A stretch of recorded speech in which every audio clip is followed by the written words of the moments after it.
Olá, hoje eu gostaria de falar sobre o terror das ciências humanas. Se um dia você fez, está fazendo ou irá fazer, saiba que a lógica vai te fazer perder o sono.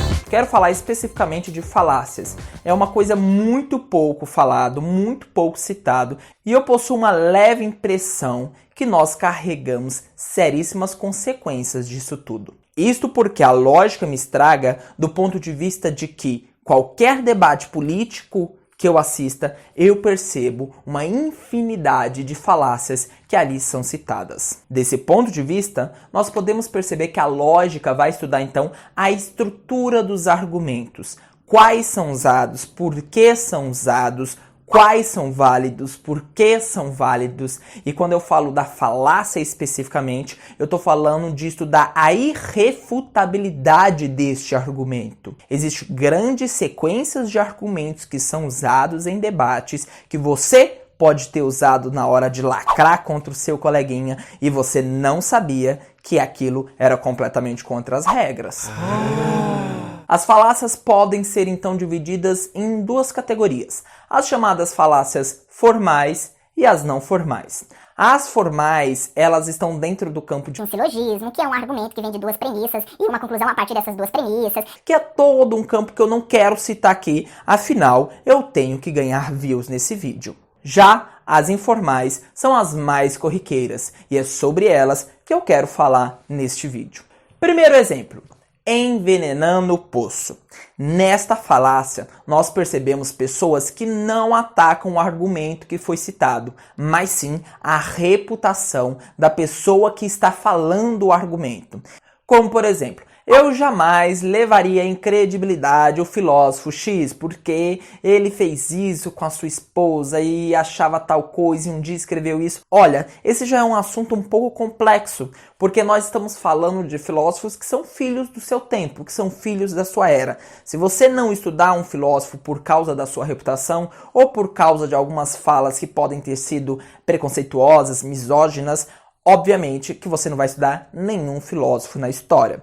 Você deixa de estudar Rousseau, você deixa de estudar Maquiavel, você deixa de estudar Aristóteles. Portanto, eles são filhos do seu tempo. Obviamente que nós não devemos levar em credibilidade essa argumentação preconceituosa. Entretanto, devemos seguir o conselho do apóstolo Paulo quando ele fala: escute de tudo e retenha o que é bom. Portanto, o envenenamento do poço é o ato de você querer envenenar o poço antes que a pessoa beba água. Isto é, você não ataca o argumento, mas a credibilidade e a reputação da pessoa. Segunda falácia, apelo à força. Eu não irei aqui citar as expressões latinas, afinal, não gastarei o latim que eu não tenho. Nessa falácia, nós vamos perceber a tentativa de intimidar, de coagir a pessoa. Você sabe que eu tenho porte de arma, não sabe? E aí, vai continuar falando desta forma comigo? Isto é, se trata de uma ameaça, e isto é logicamente inaceitável dentro de um debate. Outra muito semelhante se chama apelo à autoridade, que diz da seguinte maneira: olha, eu sou seu professor, e se eu digo que você deve se orgulhar de ser brasileiro, se orgulhe de ser brasileiro. Ou seja, eu uso da minha autoridade, da minha posição, do meu cargo para poder influenciar pessoas, mesmo se não houver bases para eu construir o meu argumento.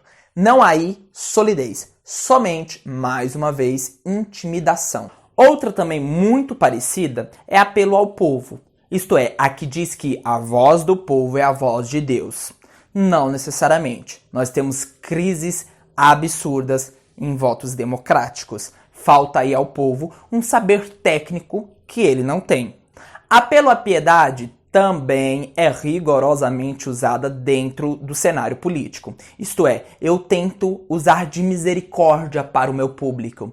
Como por exemplo, olha seu guarda, você não deve me multar porque afinal eu acabei de perder o meu emprego. Olha, os meus filhos estão com fome, está frio e eu não tenho casaco, a minha esposa é aleijada. Ou seja, eu estou usando de uma série de fatores para provocar piedade no meu interlocutor.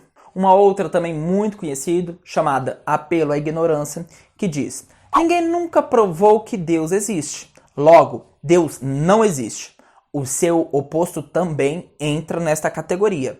Ninguém nunca provou que Deus não existe. Logo, Deus existe. Percebam que a maioria destas falácias partem de uma chamada generalização apressada. Generalizações essas que também são falácias. Pessoas que dizem, olha, na segunda-feira passada eu bati o meu carro. Nesta segunda, então, eu bati a minha moto. Logo, coisas ruins acontecem no trânsito comigo na segunda. Também não existe base nenhuma para se dizer isso. Geralmente, são superstições daqueles que também leem o horóscopo. Perguntas complexas são falácias que foram usadas na Idade Média para condenar aquelas mulheres que eram acusadas de bruxas. Elas não confessavam. Então, uma manobra retórica era usada para tentar fazer com que ela confessasse mesmo sem querer. Como, por exemplo, se eu te perguntar: você já parou de surrar sua esposa? Após você roubar o banco, você fugiu em um carro vermelho? Se sua resposta for sim ou não, você invalida o presente momento. Entretanto, você afirma que houve aquilo que está sendo dito nas premissas. Ao responder que sim, você diz que sim, eu já parei de surrar minha esposa. Logo, eu a surrava. Não, eu não fugi num carro vermelho, depois de roubar um banco. Portanto, eu roubei um banco. Percebem que as falácias são usadas de maneira maldosa e, sobretudo, trata-se de um uso charlatão dela mesmo? Como, por exemplo, nós vemos muito hoje a chamada falácia de ênfase. Eu só quero enfatizar aquilo que eu quero mostrar no presente momento. Está super barato, somente R$ 59,99 e pequenininho, 48 vezes. E assim como várias outras falácias que podem ser citadas, e são dezenas e dezenas e dezenas, e não cabe a mim tentar explicar todas. Eu posso falar da falácia do espantalho, a falácia do falso escocês, essa que também tenta deslegitimar um argumento específico. Se eu falo que todo brasileiro gosta de futebol e aparece um Joãozinho que fala que não gosta de futebol, eu falo que ele então não é um brasileiro de verdade. O estudo delas acredito ser fundamental para o enriquecimento de um debate que seja saudável e de um repertório que seja coerente, o que talvez esteja um pouco em falta na nossa sociedade. Bem, esse vídeo tenta te mostrar um pouco das falsidades que existem na nossa estrutura social e o tanto que existem pessoas que tentam te ludibriar o tempo todo com discursos políticos que não possuem uma base lógica. Que nós possamos, então, diante a essa provocação, sair daqui um pouco mais conscientes da necessidade de ter um rigor crítico na hora de assimilar algumas opiniões específicas. Generalizar, deslegitimar o seu interlocutor são todas manobras que não devem ser feitas. Então que você tenha bons sonhos agora, cumprindo o protocolo sempre pedido, que você curta, se inscreva e dê a sua devolutiva sobre o conteúdo aqui prestado. Um grande abraço, até a próxima e poder ao povo. Ou não, isso é ad populum, né? Isso é apelo ao povo, eita, isso é falácia.